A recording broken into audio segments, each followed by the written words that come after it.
be! Very exciting itong update ko sa inyo. Gusto nyo bang masayawan ng mga opa? Tapos ang kahubad!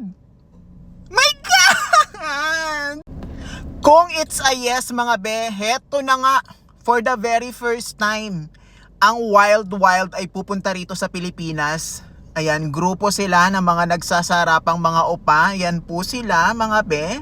Ito ang Wild Wild After Party na magaganap sa May 24 sa New Frontier Theater.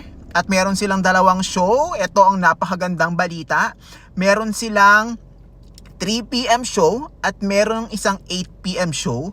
Yung 3 p.m. for girls only, for women only. Pero yung 8 p.m. para sa ating lahat. All gender. Huy! Tara na mga be! Mga be, usually kasi kapag sa soul mo sila mismo pinanood, for women lang talaga yun. Hindi makakapasok tayong mga akla. Oo, bawal yung mga lalaki. Ay, lalaki talaga yun. Oo. Kaya this is our chance. 8 p.m. sila sa May 24. So grab your tickets now kasi ako nag-grab na. Para sa ticketnet.com.ph para makita itong mga upang to.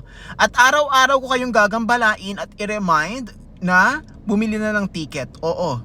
Kailangan magkita-kita tayo dun sa show. 'Di ba?